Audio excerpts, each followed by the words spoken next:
오늘 할 내용은 그 땅의 이제 짐승들, 생물에 대한 얘기입니다. 1장 24절 말씀하겠습니다. 24절, 25절. 24절을 보면 하나님이 이르시되 땅은 생물을 그 종류대로 내되 가축과 기른 것과 땅의 짐승을 종류대로 내라 하시니 그대로 되니라. 하나님이 땅의 짐승을 그 종류대로 가축을 그 종류대로 땅에 기는 모든 것을 그 종류대로 만드시니 하나님이 보시기에 좋았더라. 여기까지 한번 보겠습니다. 지난주에 봤던 것처럼 이제 새들은 하늘을 날잖아요.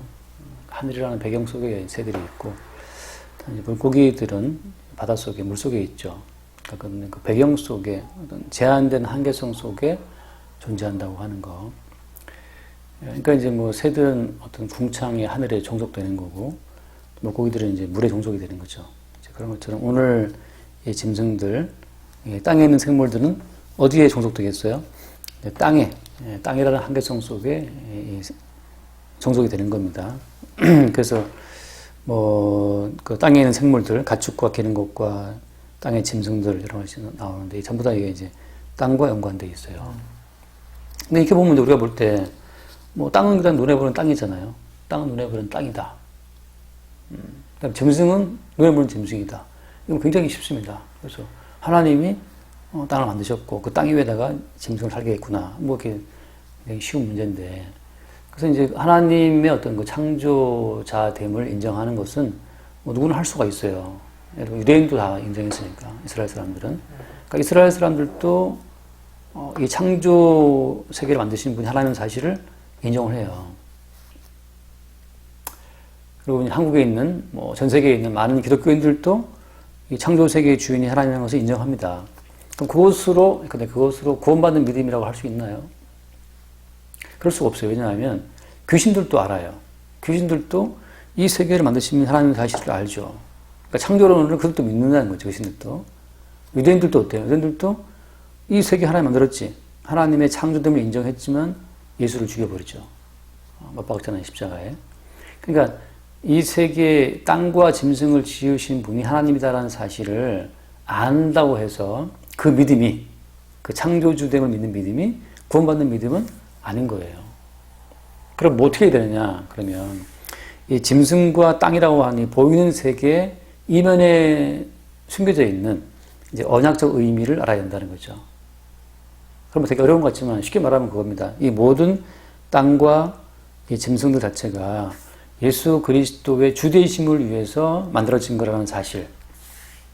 더 쉽게 말하면 이 땅과 짐승을 통해서 예수님을 발견할 수 있다면 땅과 눈에 보는 짐승들을 통해서 예수님과의 연관성을 볼 수 있는 믿음이 있다면 그게 이제 구원받은 믿음이 되는 거예요.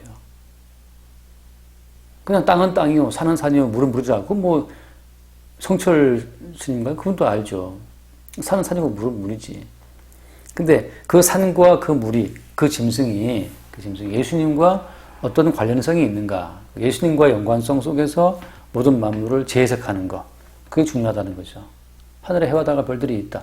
해 빛나고 있지. 낮에 해 뜨면 나 일하러 가고, 밤에 달 뜨면 달밤에 편히 쉬기도 하고.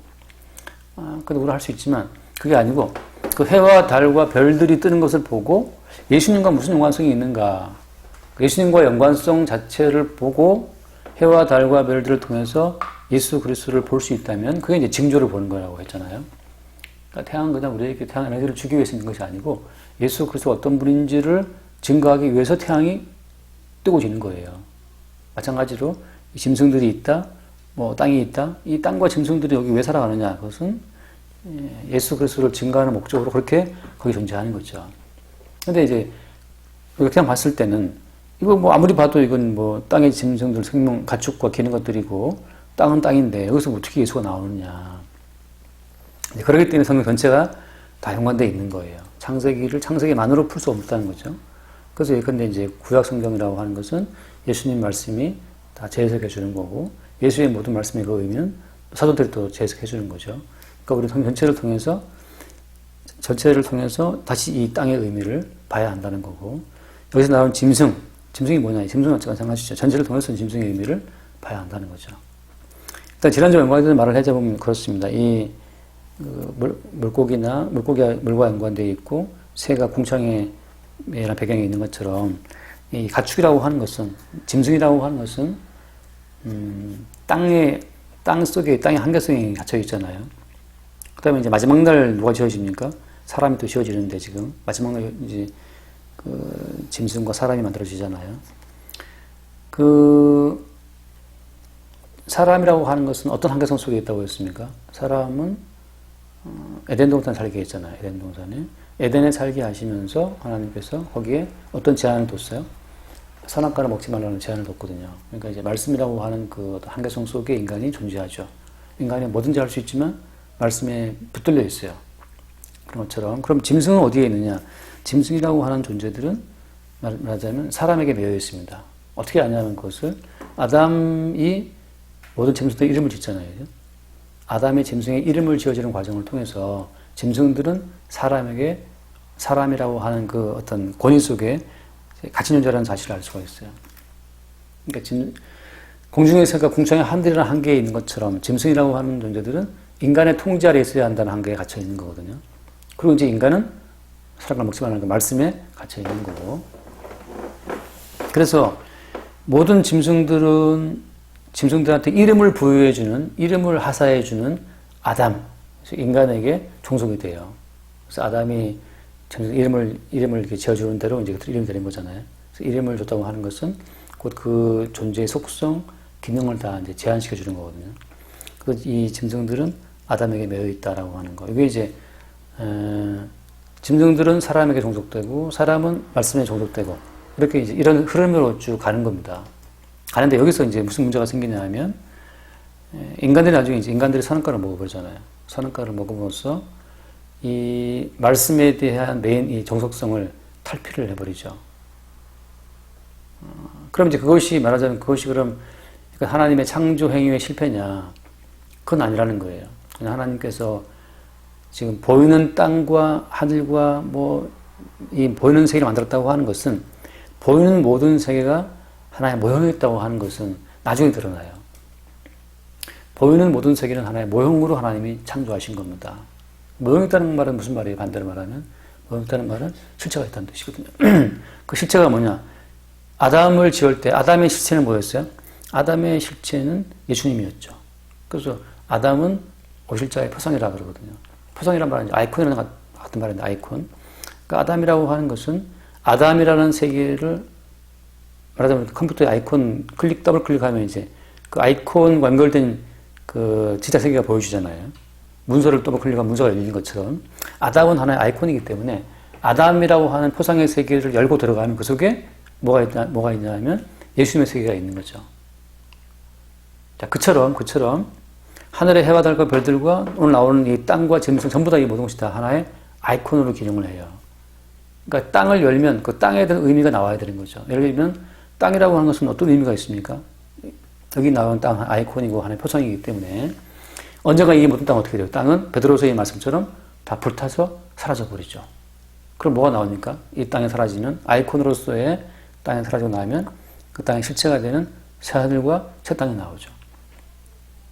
하늘의 해와 달과 별 다 모형이잖아요. 모형이기 때문에 하늘의 해와 달과 별이라는 거 다 사라지면 뭐가 나옵니까? 그 아이콘을 클릭해서 실체를 보게 되는 거기에 요한계시록에 나온 말씀처럼 예루살렘 성에는 해와 달에 별이나 비침이 필요 없다. 어린 양 하나님의 영광이 빛이 되시고 하나님 어린 양이 등불이 되신다는 말씀처럼 그러니까 하나님 영광과 어린 양 자체가 바로 이 모든 해와 달과 별들이라고 하는 이런 아이콘의 실체였던 거예요. 그런 것처럼 창조 세계 자체가 이것이 곧 실체가 아니고 창조 세계라고 하는 것은 하나님의 진짜 세계를 보여주는 아이콘으로 주님이 창조했다고 하는 거. 하나의 모형으로, 표상으로 만들었다고 하는 거죠. 그러니까 인간이 선악과를 먹었다. 그것으로서 창조의 실패가 아니고 하나님은 인간이 선악과를 먹은 그 타락하는 행동을 통해서 진짜 인간 대신 예수 그리스도, 그걸 뭐라고 부릅니까? 진짜 사람 되신 분, 하나님이 원래 의도하신 진짜 사람, 인자라고 불리는 예수님과 연결되게 하신 거예요. 그래서 아담과 하와가 타락한 이후에 하나님이 그들을 추방할 때 약속을 주시죠. 그래서 여자의 후손이 뱀의 머리를 깨뜨린다고 하는 그 약속 주심으로 말미암아서 아담과 하와는 자기들이 하나의 표상이고 표상에 연결된 끝에 뭐가 있다? 인자로 오실 예수님이 있다는 사실을 그들이 가지고 그 약속을 가지고 추방되죠.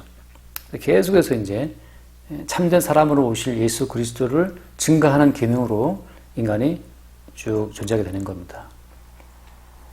그러니까 마찬가지죠. 이제 그런 실체 세계와 연관된 선상에서 오늘 이 땅과 짐승의 의미를 이제 봐야 한다는 거죠. 그냥 짐승은 짐승, 그 짐승은 짐승이 아니고 짐승이라고 하는 그 아이콘을 클릭하면 그 짐승이 담고 있는 의미가 무엇이니까 연결되는 거예요. 누구와 연관되어서? 인자이신 예수님 연관되어서. 그러니까 실체의 세계라는 것은 하나님과 어린 양과 연결되어 있기 때문에 반드시 예수 그리스도와 연관성 속에서만 실체의 의미가 드러나는 거예요. 아까도 약간 예배 시간에 말했던 것처럼 그냥 뭐 이웃을 사랑하라. 거기서 인간적 윤리에 그쳐버리게 되면 예수 그리스도와 연관성으로 이게 닿지가 않으면 인간 세계 윤리에 불과해요. 그럼 그냥 그거 가지고 지옥 가는 거죠. 그렇다면 여기서 말하는 이 짐승이라고 하는 것은 무슨 의미가 있냐. 그러니까 인자로 오실 예수님과의 연관성 속에서의 짐승의 의미를 성경은 증거해주고 있다는 거죠. 자, 그래서 이제 이 짐승이라고 하는 부분이 가지고 있는 그 의미 자체가 성경에서 계속해서 하나씩 드러나기 시작해요. 예를 들면 잠깐 말씀드립니다. 이사야서를 보면 이사야 27장을 봅시다. 이사야서 27장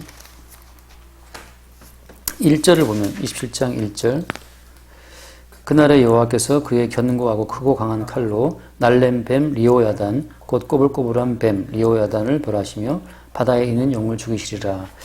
여기 보면 그 바다에 있는 용이라고 하면서 그 리오야단이라는 말이 나옵니다. 리오야단. 그 이제 뱀의 이름이 리오야단인데 여호와께서 그 큰 날렘 뱀 리오야단을 죽이신다 그런 얘기가 나오거든요. 그러니까 이제 용이라고 하는 것, 그다음에 날렘 뱀 이게 어디 있다고 했어요? 바다에 있다고 그랬잖아요. 바다에 있는 용을 죽이신다. 그러니까 지금 우리가 전체 봤던 것처럼 그 바다 속에 바다 생물들이 살고 있잖아요. 바다 속에 많은 생물들이 그 생물들 자체가 그냥 물고기 뭐 고기 생물의 끝이 아니고 그 생물이라고 하는 그 표상 자체가 연결되어 있는 실체는 바로 뭐냐 하면 날렘뱀 리오야단 용이라는 것으로 연결되기 시작해요. 자, 또 넘어갑니다. 이사야서 51장을 봅시다. 이사야서 51장을 보면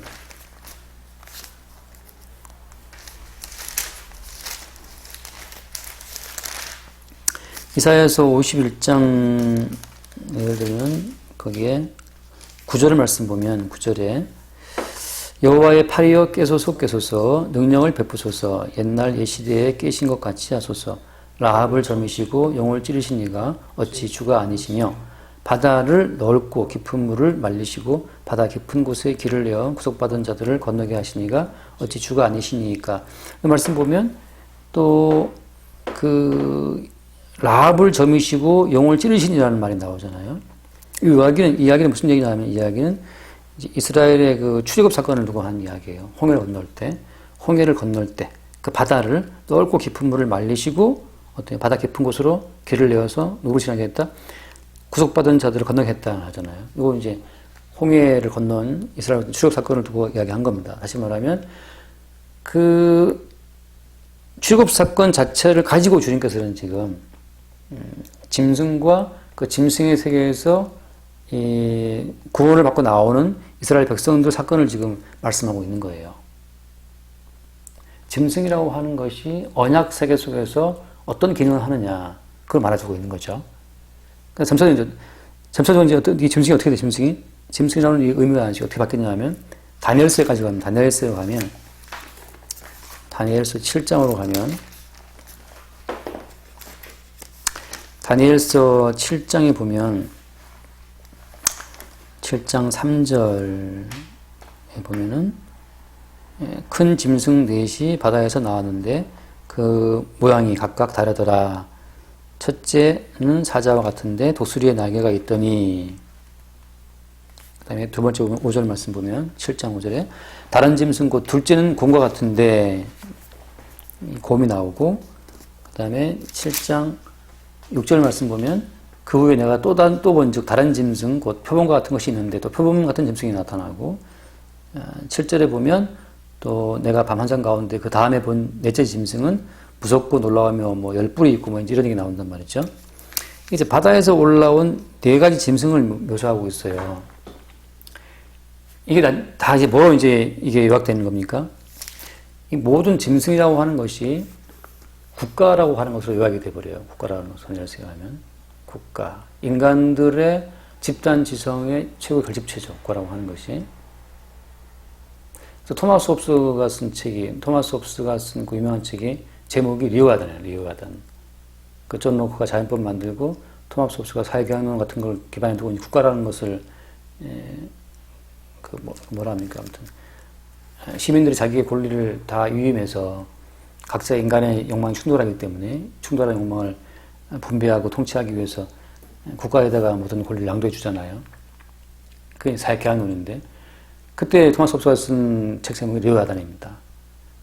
각 개인들이 자기의 권리를 양도해서 국가라는 집단을 만들어 가지고 이제 다양한 어떤 이익 주체들의 그 충돌을 통제한다고 하는 건데, 그러니까 이미 그 토마스 홉스가 그 책을 쓸 때도 이미 이 성경에 나와 있는 개념을 그가 차용한 거죠. 알고 있는 거죠.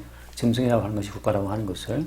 그러니까 말하자면 창세기에 나와 있는 짐승이라고 하는 것은 지금 눈에 보는 짐승으로만 끝나는 것이 아니고 언약 세계 속에서는 예수를 증거하는 용도에 있어서는 그 짐승들이 다 뭐로 쓰인다, 동원된다, 국가라는 것도 동원된다고 하는 거죠. 그것이 근데 무슨 의미가 있냐. 결국은 하나님이 모든 만물을 창조하신 것은 예수님을 증거할 용도로 만드신 거잖아요. 예수를 증거할 용도로. 따라서 모든 만물이라고 하는 것은 예수님을 증거하는 용도로 기능하고 있어요. 그 하나의 이제 모형으로, 하나의 표상으로. 그래서 여기서 나오는 우리가 봤을 때 하나님이 땅에 짐승 만드셨어. 코끼리, 호랑이 만드셨어. 우리 그걸 믿어. 창조를 믿지. 너도 믿냐? 우리 믿지? 우리 역시 주의 백성이야. 끝. 그게 끝이 아니라는 거지. 하나님은 창조자로서 만들어 놓고 나서 다 그 표상을 만들어 놓고 표상 이후에 있는 실제 세계를 연결시켜 놨는데 예수님과의 관점에서 그들이 국가가 되는 거예요. 지금 내가 말한 것처럼 토마스 홉스는 그냥 국가라는 것 자체를 설명하기 위해서 그 성경에 있는 리오가단이라는 그 이사야서 말씀을 갖다 썼지만 주님께서는 예수님의 주되심과 연관지어서 십자가의 피 흘려 죽고 부활하심으로 예수님이 만유의 주가 되시는데 그거 연관지어서 지금 이 땅에 존재하는 국가의 경영 자체를 설명하고 있다는 거죠. 아담은 오십자의 표상으로 예수를 증거하는 것처럼 이 땅과 짐승들은 동일하게 예수님과 연관 속에서 그들이 국가가 되어서 마지막에 보면 로마 제국 벨라도 총독이 로마 제국의 이름으로 예수를 처형하잖아요. 그리고 이제 그 종교적인 세력들이 그 이제 요한계시록도 봅시다. 요한계시록에 보면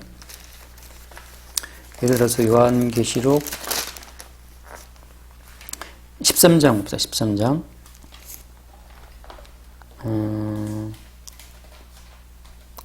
요한계시록 13장 11절 보면 내가 보매 또 다른 짐승이 땅에서 올라오니 어린 양같이 두 뿔이 있고 용처럼 말을 하더라. 그가 먼저 나온 짐승의 모든 권세를 그 앞에서 행하고 땅과 땅에 사는 자들을 처음 짐승에게 경배하게 하니 곧 죽게 되었던 상처가 나은 자니라. 이 문제 말씀 보면 땅에서 올라온 짐승이 또 있어요. 앞에 이제 13장 1절 부분 나오지만 바다에서 짐승이 올라오기도 하고 이런 이야기들이 계속 막 이제 짐승판이에요. 뒤에 가면 되게 막 벌어진다고. 그래서 이런 짐승들이 다 뭐냐라고 하면 동일해요. 다 오늘날 대입할 수 있는 개념들은 이제 국가와 하나의 종교 세력이죠. 그러니까 예수를 엄빠가 죽일 때 로마 제국의 이름으로 빌라도의 이름으로 사형 판결을 내렸고 그 빌라도로 하여금 예수를 죽이도록 판결하도록 압박을 가한 것이 이제 유대인들 종교적인 세력이 있는데 그 종교적인 세력과 그 다음에 국가 세력 자체가 전부 다 뭐냐면 다 땅에서 올라온 짐승이고 바다에서 올라온 짐승이에요. 그러니까 이제 이걸 굳이 이제 오늘날 대입을 하자면 그런 거죠. 예를 들면 우리가 오늘날 뭐 교회가 사회에 뭐라 하죠? 뭐 덕이 되어야 된다 하는 말 하잖아요. 사회에 도움되어야 된다 그러는데 교회라고 하는 것은 어때요? 교회라고 하는 것은 그리스도 예수 안에 있는 거거든요. 교회는 그리스도 예수 안에 있는 거지만 아까 봤던 것처럼 땅에 있는 바다에 오는 이런 짐승들을 그걸 보게 되면 교회가 마치 세상 가운데 있는 교회인 것처럼, 교회는 국가 가운데 교회, 타인들과 속에서의 교회인 것처럼 말을 하게 되면 타인에게 피해를 끼치면 안 되지. 그러면 이웃 속에서의 교회라고 하게 되면 이걸 섬기고 이에 피해를 주면 안 되니까 섬기고 사랑하고 구제하고 그것이 교회라고 하잖아요. 그 자체가 지금 말하자면 성경에서 말하는 교회하고 어긋난 거예요. 성경에서 말하는 교회는 그리스도 예수 안에 있어요. 그리스도 예수 아니라고 하는 것은 그게 이제 하나님 나라고 성령 아니고 그게 천국이란 말이에요. 그게 약속의 땅이에요. 그래서 여기 나오는 땅이라고 하는 것은, 상세하게 나오는 땅은 두 가지 개념이 있는 겁니다. 하나의 땅은 짐승들이 통치하는 그 땅이 있고, 또 하나의 땅은 그 짐승의 나라에서 구원함을 받아서 바다를 건너 광야라고 하는 새로운 땅에 들어간 또 다른 땅이 있어요. 이게 이제 새로운 민족이죠. 지금 이제 아까 말한 그 짐승 말하는 짐승의 나라에서 광야라고 하는 새로운 나라를 옮겨질 때 어디를 건너죠? 바다를 건너는데, 바다를 건널 때 아까 이사야에서 누구를 죽였다 주님께서 크고 날랜 칼로 리오야단을 죽인다 하잖아요. 그 용을 죽였다는 말 하잖아요. 그러니까 그 짐승의 나라만 창고로 있는 그 땅과 그리스도 예수 아니라고 실체가 되어 있는 광야라고 하는 새로운 땅 사이에 거기에 바다가 있는 겁니다. 그 땅 자체의 성격이 달라요, 완전. 근데 이 땅에서 이 땅으로 건너가는 것은 바다가 있어서 아무도 스스로 건너갈 수가 없고, 누가 건너갈 수 있다? 어린 양이 대신 피를 뿌려서 설주와 임방의 피를 바르게 된 그 사건, 어린 양 예수 그리스도의 십자가에 죽는 죽음의 사건을 통해서만 그 리오야단이 다스리고 있는 그 바다를 건너갈 수가 있는 거죠. 그러니까 리오야단, 그 바다에서 올라온 짐승 어쩌고 하는 그런 모든 곳에서 우리가 어떻게 나오냐 하면 자기 힘으로 나올 수 있는 사람은 아무도 없어요. 자기 힘으로. 그러니까 구원이라고 하는 것은 아무리 사람들이 구원받았다고 주장을 해도, 만약에 교회가 사회에서의 뭐 책임을 다해야 된다, 국가에서도 뭐 우리 교회가 뭐 할 일을 해야 된다, 아무리 교회가 국가를 신경 쓰고 뭐 사회를 신경 쓰고 이웃을 신경 쓰고, 이것은 이미 이건 이쪽 땅, 바다 건너기 직전 이쪽 땅에 속하 있는 그냥 교회입니다. 그건 교회가 아니고 사실은 짐승의 하나의 하부조에 지나지 않는 거죠. 바다를 건넜다, 예를 들면 리오야단이 죽임을 당한 그 바다를 건너게 된 특징이 바로 뭐냐 하면, 이건 죽으나 사나 십자가에 죽으신 예수님밖에 없어요. 왜냐하면 오늘 그들을 살게 하는 유일한 힘이 십자가에 죽으신 예수님밖에 없거든. 내일 양식이 없어요. 오늘 하찮밖에 없어, 광야에서는. 근데 그 광야가 그게 구원받은 자의 땅이라는 거죠, 광야가. 이쪽 애들이 봤을 때는 어때요? 그 광야는 죽음의 땅이야. 근데 거기서 건너온 얘들 입장에서는 그 땅이 정말 땅이었던 거죠. 그러니까 땅이라는 것이 갖고 있는 그 표상 자체를 파고 들어가면 그 땅은 갈라져요. 두 개의 땅으로. 짐승의 땅과 예수 그리스도 안이라고 하는 특이한 예수 그리스도 안, 성령 안. 이건 뭐라고 물리적인 것으로 표현할 수 없는 그 땅이 있어요. 그래서 거기 항상 구름기둥이 머무르죠. 여호와 영광이 머물러서 그들이 여호와 영광 속에 있다는 것을 나타내주고 있는 하나의 형상인데, 예수 그리스도 안에 있는 거죠. 거기서는 이제 물도 없고 양식도 없어. 매일매일 주님이 공급 주지 않으면 살 수 없는 위치에 서 있는 것이 그 땅이죠. 그래서 그네들은 거기서 뭐 나라를 세우고 어쩌고 할 겨를도 없고 엄도 없어요. 그냥 매일매일 하루하루 끌고 가시는 어린 양의 피만 바랄 수밖에 없는 상황이 되는 거고, 이쪽에서는 계속 짐승들의 나라가 세워지는 거죠. 그래서 지금 창세기를 보면서 짐승이 나왔다. 참 쉽죠, 뭐. 짐승 만들었네? 땅에 살게 했네? 끝! 우리는 창조를 믿어. 뭐, 다른 뭐, 잡다한 말이 많지만 결론은 그겁니다. 쉬워. 이렇게 말하게 되면 예수 그리스도와 연관성이 1도 없다는 사실. 그러니까 이 창세기에서 예수가 나오는 과정은 봤던 몇 가지 말씀처럼 계속 그런 말씀 연관이 되는 거죠. 말씀은 또 시편 14편, 시편 74편 또 얘기를 하고 있는, 시편 74편 몇 절인가 하면은